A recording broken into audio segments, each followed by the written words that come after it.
দেশে প্রতিদিন গড়ে ৯ জনেরও বেশি মানুষ হত্যার শিকার হয়েছে শেখ হাসিনার শাসনকালের শেষ ৫ বছরে, যার মোট সংখ্যা ১৬,০০০-এর বেশি। এই সময় অপহরণের ঘটনা ঘটেছে প্রায় ২৫০০। পুলিশ সদর দপ্তরের ওয়েবসাইটে প্রকাশ করা অপরাধ পরিসংখ্যানে এসব তথ্য উঠে এসেছে।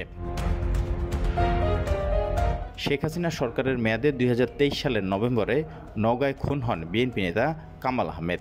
দিন দুপুরে তাকে কুপিয়ে হত্যা করে মুখোশধারী দুর্বৃত্তরা। আওয়ামী লীগের ১.৫ দশক মেয়াদে রাজনৈতিক কারণ বা সামাজিক অস্থিরতায় অনেক মানুষ কামালের মতোই নৃশংসতার শিকার হয়। পুলিশ সদর দপ্তরের হিসাব অনুযায়ী শুধু শেষের ৫ বছরেই দেশে হত্যার ঘটনা ঘটে ১৬,০০০-এর বেশি। গড়ে অন্তত ৯ জন খুন হয়েছেন দিনে। ২০১৯ সাল থেকে ২০২৩ সালের ডিসেম্বর পর্যন্ত অপহরণের শিকার হয় প্রায় ২৫০০।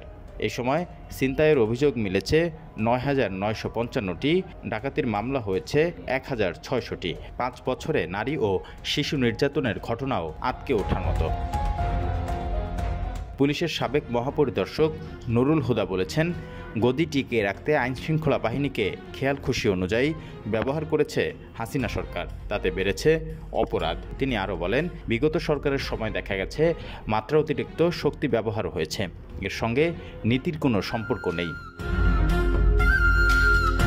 মানবাধিকার কর্মী নূর খান মনে করেন, মামলার নথি ঘেঁটে যে পরিসংখ্যান মিলেছে বাস্তব অবস্থা ছিল তার চেয়েও ভয়াবহ। তিনি বলেন, গত ৫ বছরে যে সংখ্যাটি পুলিশ বলছে সেখানে সব ধরনের অপরাধে মানুষ মারা গেছে। এর একটি বড় অংশ আইনশৃঙ্খলা রক্ষাকারী বাহিনীর হাতে নির্যাতনে অথবা তথাকথিত ক্রসফায়ারের নামে হত্যাকাণ্ডের শিকার হয়েছে। কমিটি করে বিগত ১৫ বছরের অপহরণ, নির্যাতন ও গুম-খুনের ঘটনা তদন্তের পরামর্শ দিয়েছেন নূর খান। অন্তর্বর্তী সরকার কিশোর গ্যাংয়ের বিরুদ্ধে ব্যবস্থা নিলে সামাজিক অপরাধ কমে আসবে বলেও মনে করেন তিনি। নূর খান বলেন, এই ধরনের মানবতাবিরোধী যে অপরাধগুলো হয়েছে, যেখানে মানবাধিকার লুণ্ঠিত হয়েছে, সেই ঘটনাগুলো যেন আর পুনরাবৃত্তি না হয়। রিপন হোসাইন, ঢাকা মেইল।